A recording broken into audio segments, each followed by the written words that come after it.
एक महिषासुर का वध। जगदम्बा के श्रीअंगों की चमक उदय काल के हजारों सूर्यों के समान है। वे लाल रंग की रेशमी पहने हुए हैं। उनके गले में मुंडमाला शोभ्यमान है। दोनों स्तनों पर लाल चंदन का लेप लगा हुआ है। वे अपने कर कमलों में जप मालिका, विद्या, भय और वर नामक मुद्राएं धारण किए हुए हैं। तीनों नेत्रों से सुशोभित मुख कमल भी भारी शोभा हो रही है। उनके मस्तक पर चंद्रमा के साथ ही रत्न जड़ित मुकुट बना हुआ है। वे कमल के आसन पर बैठी हुई हैं। ऐसी देवी की मैं भक्ति पूर्वक प्रणाम करता हूँ।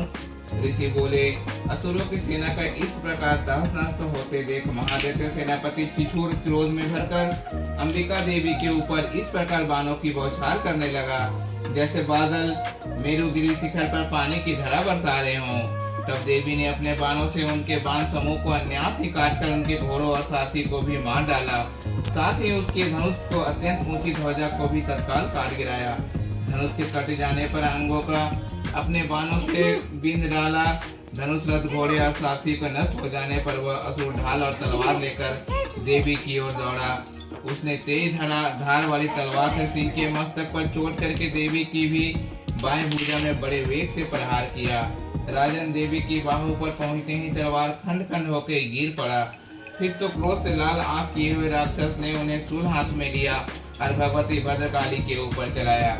वह शूल आकाश में गिरते हुए सूर्य मंडल की भांति अपनी तेज से चमक उठा। उस शूल को अपनी ओर आती देख देवी ने भी शूल से प्रहार किया। उससे राक्षस के शूल सैकड़ों टुकड़े हो गए। साथ ही महादैत्य चिछुर की भी धज्जियां उड़ गईं। वह प्राण से भी हाथ धो बैठा। महिषासुर के इस प्रकरण में सेनापति चिछुर के मारे जाने पर देवताओं को भी पीड़ा देने वाले चामर असुर हाथी पर चढ़कर आया। उसने भी देवी के ऊपर शक्ति का प्रहार किया, किंतु जगदम्बा ने उसे अपने हुंकार से ही आहत एवं निःशब्द कर तत्काल पृथ्वी पर गिरा दिया।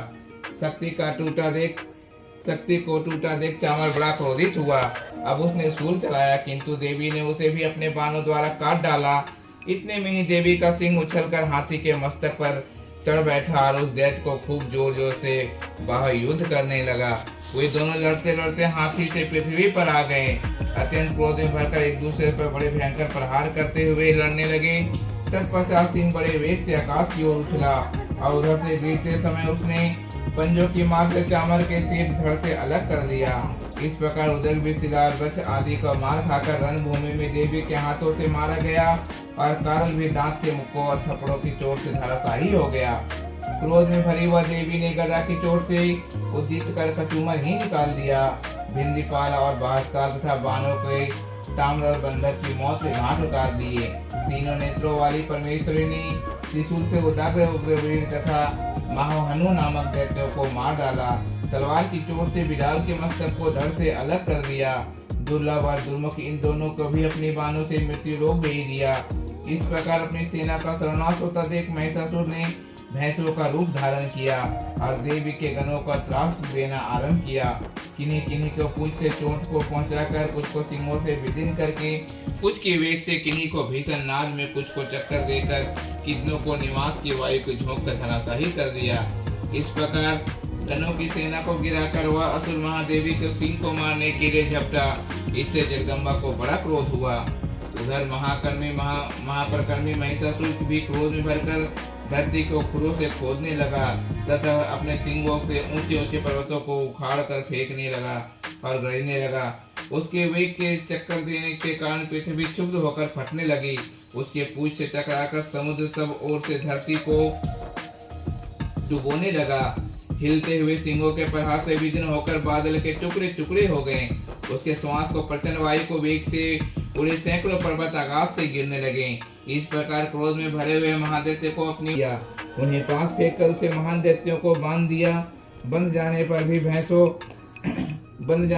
भैंसों का रूप छोड़ दिया और तत्काल सिंह के रूप में प्रकट हो गया।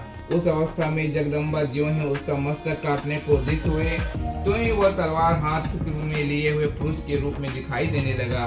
तब देवी ने तुरंत ही बाणों की वर्षा करके ढाल और तलवार के साथ उस पुरुष को भी बीन डाला। इतने में ही उन्होंने महान गजराज का रूप बना लिया।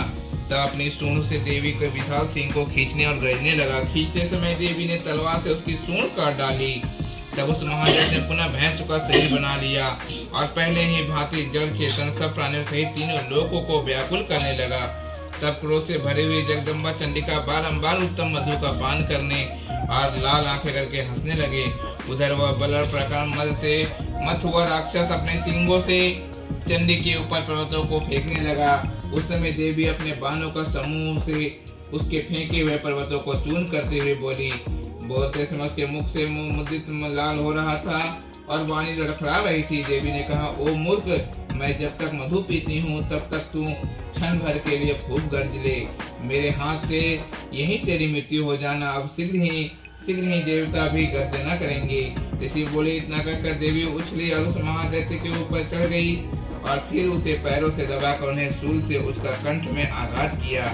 उनके पैर से दबे होने पर भी महिषासुर अपने मुख से नहीं पाया था कि देव ने अपने प्रभाव से उसे रोक दिया। आधा निकला होने पर भी वह महादैत्य देवी ने इसे युद्ध करने लगा। तब देवी ने बड़े ही तलवार से उसका मस्तक काट गिराया। फिर तो हाहाकार करते हुए दैत्यों की सारी सेना भाग गई। संपूर्ण देवता अत्यंत प्रसन्न हो गए। देवताओं ने दिव्य महर्षि के साथ दुर्गा देवी की स्तुति की।